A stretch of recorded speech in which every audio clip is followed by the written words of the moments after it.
تاہم بس آپ مجھ پر یہ آخری احسان کر دیں. میں اپنے جیتے جی اپنی بیٹی کو اس کے گھر کا کرنا چاہتی ہوں.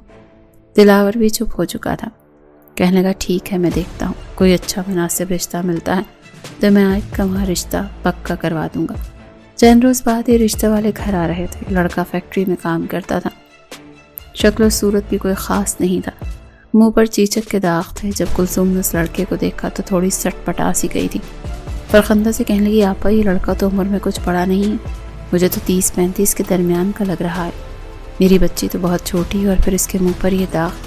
فرخندہ فوراً سے کہنے لگی ہاں تو تیری بیٹی کون سا حور پری ہے, وہ بھی تو کالی کلوٹی سی ہے. بات اس کے منہ سے ٹھیک نکلتی نہیں ہے. اب کیا تمہارے لیے یہاں پر بڑے بڑے بزنس مین داماد ڈھونڈ کر لائیں گے؟ چپ چاپ جو رشتہ آیا اپنی بیٹی کو رخصت کرو اور ہمارے سر سے سزا کو کم کرو. کلثوم چپ سی ہو گئی تھی جبکہ کمرے میں بیٹھی آئے دہاڑے مار مار کر روئی جا رہی تھی. کہنے لگی مجھے شادی نہیں کرنی, مجھے آپ کے ساتھ رہنا ہے, پلیز امی ایسا مت کریں میرے ساتھ. لیکن اپنی ماں کے ہی کہنے پر وہ تیار ہو کر مہمانوں کے سامنے آئی تھی. وہ لڑکا تو آیت کو دیکھ کر جیسے دیکھتا ہی رہ گیا تھا. سانولی رنگت ضرور تھی لیکن پرکشش تھی.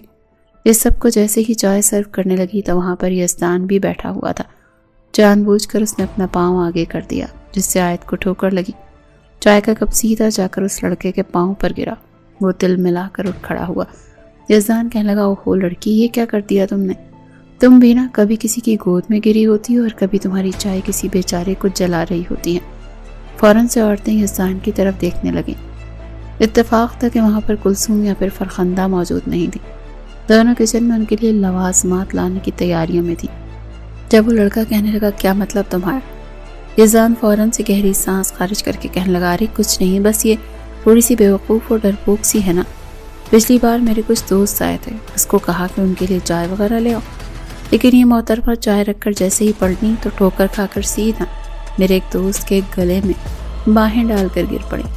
جانتے بھی ہیں کتنی شرمندگی ہوئی تھی مجھے, اوپر سے اس نے دوپٹہ بھی نہیں کر رکھا تھا. ابھی آپ لوگوں کے سامنے پتہ نہیں کیسے یہ دوپٹہ کر کے خود کو معصوم دکھا کر آ گئی ہے. آیت کا تو دل دھڑکنا بھول چکا تھا. اس نے بے ساختہ یزدان کی طرف دیکھا لیکن اس لڑکے کو غصہ آ چکا تھا. کہنے لگا کہ چلیے امی ہمیں یہاں سے چلنا چاہیے, پتہ نہیں کیسی لڑکی کا رشتہ دکھانے کے لیے لے کر آئے ہیں آپ لوگ مجھے. جب تک کلثوم اور فرخندہ باہر نکلی تھی لڑکے والے جا چکے تھے اور آیت پھوٹ پھوٹ کر رونے لگی تھی. اس کی ماں پوچھتی رہ گئی کہ کیا بات ہے کیا ہوا ہے, لیکن وہ کچھ بول ہی نہ پائی. یزدان کہنے لگا جیسے اس کے کرتوت ہے نا, وہ لڑکا اس کی شکل دیکھ کر ہی چلا گیا. شاید اس کی کالی رنگت دیکھ کر اس کا دل خراب ہونے لگا تھا. یہ کہہ کر وہ کمرے میں چلا گیا. کلثوم کی آنکھوں میں بھی آنسو آ چکے تھے اور وہ بھی بیٹی کو لے کر کمرے میں بند ہو چکی تھی. اس کے بعد کئی رشتے آئے تھے لیکن ہر رشتے کو یزدان کوئی نہ کوئی بات کر کے بھگا دیتا. اپنی ماں کو روتا دیکھ کر اور ان کی خراب طبیعت دیکھ کر آیت نے بھی ہمت باندھی. اسے یزدان پر شدید غصہ آنے لگا تھا. اس روز یزدان جب اپنے کمرے میں کمپیوٹر پر گیم کھیل رہا تھا وہ دھڑلے سے دروازہ کھول کر اس کے کمرے میں داخل ہو گئی. اس کا وجود کپ کپا رہا تھا. یزدان اسے دیکھ کر فوراً ہنس کر کہنے لگا آج تو محترمہ خود چل کر ہمارے کمرے میں آئی ہے. لیکن وہ اسے کالر سے پکڑ چکی تھی. اپنے نازک ہاتھوں سے جھنجھوڑ کر کہنے لگی کیا مسئلہ ہے آپ کا یزدان؟ کیوں آپ میرے ساتھ ایسے کر رہے ہیں؟ میں نے کیا بگاڑا ہے آپ کا؟ ویسے اپنے یوں قریب دیکھ کر خود پر کنٹرول وہ کھونے لگا تھا. اگلے ہی لمحے اس کی کمر پر ہاتھ پھیرنے لگا. آیت کو تو کرنٹ سا لگا. فوراً اسے دھکا دے کر خود سے دور کرنے لگی. کہنے لگی ہاتھ مت لگاؤ مجھے. لیکن اسے کہاں خبر تھی کہ وہ خود اپنے آپ کو اس جال میں پھنسا چکی ہیں. اب یزدان کی گرفت سے نکلنا اس کے لیے آسان نہیں تھا. اسے کمر سے پکڑ کر سیدھا دیوار سے لگا چکا تھا اور پھر کہنے لگا دیکھو لڑکی, عزت سے اگر رخصت ہونا چاہتی ہو نا تو ہو جانا, لیکن اس سے پہلے مجھے میرا حق دے کر جانا. یزدان کے منہ سے حق کا سن کر اس کا چہرہ دیکھنے لگی. کہنے لگی یہ کیا مطلب ہے آپ کا؟ کون سا حق ہے آپ کا؟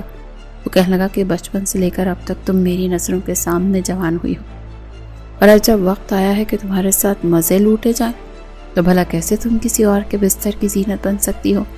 مائی ڈیئر کزن, صرف ایک رات کے لیے یہاں میرے کمرے میں آ جاؤ, مجھے خوش کر دو اور اس کے بعد جہاں مرضی جس کے ساتھ مرضی رخصت ہو کر چلی جانا میری بلا سے.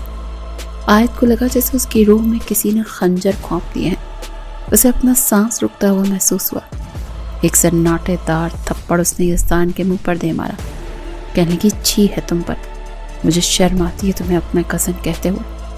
بچپن سے لے کر اب تک میں تمہیں اپنا بھائی سمجھتی آئی تھی، لیکن تم ایسی گندی بات کر سکتے ہو، میں نے کبھی سوچا بھی نہیں تھا۔ چھوڑو مجھے، ورنہ میں چلا چلا کر تایا جان اور تائی جان کو بتاؤں گی کہ تم کتنی گندی باتیں کر رہے ہو میرے ساتھ۔ تھپڑ کی امید یزدان کو نہیں تھی کہ یہ چھٹانگ بھر کی لڑکی جسے وہ اپنے سامنے کچھ سمجھتا ہی نہیں تھا اسے تھپڑ مار چکی تھی۔ یزدان کا غصہ مزید بڑھ چکا تھا، اسے بالوں سے کھینچ کر بیڈ پر پٹک چکا تھا۔ کہنے لگا اتنی تمہاری جرت، مجھ پر ہاتھ اٹھاؤ، یزدان دلاور پر، میں وہ ہاتھ ہی نہ کاٹ دوں جو مجھ پر اٹھے۔ یہ کہہ کر وہ اسے بیڈ پر گرا چکا تھا، لیکن وہ بن پانی کی مچھلی کی طرح تڑپ رہی تھی۔ یزدان نے بہت کوشش کی کہ اس کے لبوں کو چھو سکے، اس کے وجود پر اپنی شدتیں لٹا سکے، بس کسی بھی طرح وہ اسے اپنے قابو میں کر سکے، لیکن آیت مکمل مزاحمت کر رہی تھی، خود کو چھڑوانے کی کوشش کر رہی تھی۔ وہ سوچ چکی تھی کہ بس کچھ بھی کر گزرے گی، لیکن اس شخص کو اپنے قریب نہیں آنے دے گی، اپنی عزت خراب نہیں ہونے دے گی۔ جب اس کے وجود تک سرایت حاصل کرتے کرتے یزدان بھی ہانپنے لگا تو اسے گردن سے دبوچ کر اپنے چہرے کے قریب کر لیا۔ کہنے لگا جتنا تڑپو گی نا، میں اتنا ہی تمہیں تکلیف دوں گا، سمجھی تم؟ لیکن وہ سسکتے ہوئے کہنے کی نہیں، اگر آپ کو میرے قریب آنا ہے تو مجھ سے نکاح ہی کرنا پڑے گا، بغیر نکاح کے میں آپ کو اپنے وجود تک بالکل بھی سرایت کرنے کا حق نہیں دیتی، دور ہٹے مجھ سے۔ نکاح کا سن کر یزدان ایک پل کو رکا تھا، لیکن ابھی بھی اس کے ذہن میں ایک شیطانی چال چل رہی تھی۔ ہنس کر کہنے لگا اچھا نکاح کرنا ہے، چلو ابھی نکاح کرتے ہیں۔ یہ کہہ کر وہ اسے بازو سے پکڑ کر باہر لے کر جانے لگا۔ کہنے لگی چھوڑو مجھے، کہاں لے کر جا رہے ہو؟ لیکن وہ اسے اپنے گاڑی میں بٹھا کر گھر سے باہر لے کر جا چکا تھا۔ کلثوم بیگم تو اس وقت اپنے کمرے میں دوا لے کر سو رہی تھی، فرخندہ بھی اپنے کمرے میں تھی۔ وہ سیدھا اسے کورٹ میں لے کر آیا تھا۔ کہنے لگا نکاح کرنا تھا نا، چلو ابھی ہوگا نکاح۔ آیت کو سمجھ نہیں آ رہی تھی یہ لڑکا کرنا کیا چاہتا ہے۔ وہ کہنے لگی کہ نہیں، میں اپنی امی کی موجودگی میں ہی نکاح کروں گی۔ آپ کو اگر مجھ سے شادی کرنی ہے تو گھر والوں کے سامنے کریں، یوں چھپ کر میں کیوں نکاح کروں گی آپ سے؟ یزدان ہنس کر کہنے لگا پاگل ہو گئی ہو کیا؟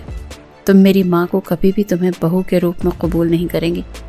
اگر نکاح کر کے تمہیں گھر لے کر جاؤں گا نا تو ہی انہیں قبول کرنا پڑے گا۔ اب چپ چاپ نکاح کرو میرے ساتھ، ورنہ جانتی ہو نا مجھے یہیں پر چھوڑ کر گھر چلا جاؤں گا۔ آیت گھبرا چکی تھی کیونکہ اسے تو گھر کا راستہ تک نہیں پتا تھا۔ وہ تو گھر سے اپنی پوری زندگی میں نکلی ہی بس 2-3 بار تھی۔ یزدان زبردستی اس کے سائن لے کر اس سے نکاح کر چکا تھا، ساتھ ہنسے بھی جا رہا تھا۔ گھر لاتے اس نے آیت کو دیکھا جو بالکل سنسی اس کے ساتھ کھڑی تھی۔ کہنے لگا آج رات تو جا رہا ہوں، کل سب کے سونے کے بعد میرے کمرے میں آ جانا، اگر نہ آئی تو میں تمہارے کمرے میں آؤں گا اور تمہاری ماں کے سامنے تمہارے ساتھ گولڈن نائٹ انجوائے کروں گا۔ اپنی ماں کے سامنے یہ سب کچھ کروانا چاہو گی یا پھر بند کمرے میں اکیلے؟ آج چپ سی ہو گئی، آنکھوں سے آنسو نکل رہے تھے۔ وہ سوچ چکی تھی کہ جیسے اس کی والدہ جاگیں گی تو وہ انہیں بتائے گی کہ یزدان نے زبردستی اس سے نکاح کر لیا اور وہ چاہ کر بھی کچھ نہ کر پائے۔ وہ کمرے میں آئی تو ابھی بھی اس کی امی سو رہی تھی۔ وہ ان کے پیروں کی طرف بیٹھ گئی، ان کے پیر دبانے لگی جو بالکل ٹھنڈے پڑ چکے تھے۔ پہلے 1 گھنٹہ گزرا، پھر 2 تو 4 گھنٹے گزر چکے جب کمرے سے فرخندہ بیگم اٹھ کر آئیں اور بڑے غصے سے کہنے لگی یہ تم دونوں ماں بیٹیاں کمرے میں بیٹھ کر کون سے دم درود کر کے ہم پر پھونک رہی ہو؟ کمرے سے باہر نہیں نکلنا کیا؟ کھانا کس نے بنانا ہے؟ تم لوگوں کا قبر سے اٹھ کر شوہر یا باپ آ کر کھانا بنائے گا؟ تھوڑی دیر آرام کرنے کے لیے کیا لیٹ گئی؟ تم دونوں ماں بیٹی بھی ہڈ حرامیاں سوچ گئیں۔ آئے جو اپنی ماں کے قدموں پر ہی سر رکھ کر سو چکی تھی، تائی کی آواز پر ہڑ بڑھا کر اٹھی، اپنی ماں کو ابھی بھی سویا دیکھ انہیں ہلانے لگی۔ امی اٹھیں، پہلے تو آپ کبھی اتنی دیر نہیں سوئیں۔ لیکن ان کا وجود تو بالکل ٹھنڈا پڑ چکا تھا۔ وہ گھبرا کر فرخندہ بیگم کو بلانے لگی کہ تائی جان دیکھیں امی کو کیا ہو گیا، جتنی ٹھنڈی کیوں ہے؟ فوراً ان کو ہاسپٹل لے کر جایا گیا، لیکن ڈاکٹر کا کہنا تھا یہ 5 گھنٹے پہلے ہی خدا کو پیاری ہو چکی ہیں۔ آیت کو لگا جیسے اس کی دنیا تباہ ہو چکی ہے۔ اس بھری دنیا میں ایک اس کی ماں ہی تو تھی، باپ تو پہلے ہی چھوڑ کر جا چکا تھا، اب ماں کا سایہ بھی سر سے چھن چکا تھا۔ وہ چیخ چیخ کر اپنی ماں کی میت کے سامنے رو رہی تھی۔ فرخندہ بیگم نے تو عورتوں کو دیکھ کر جھوٹے منہ ہی سہی، بس اسے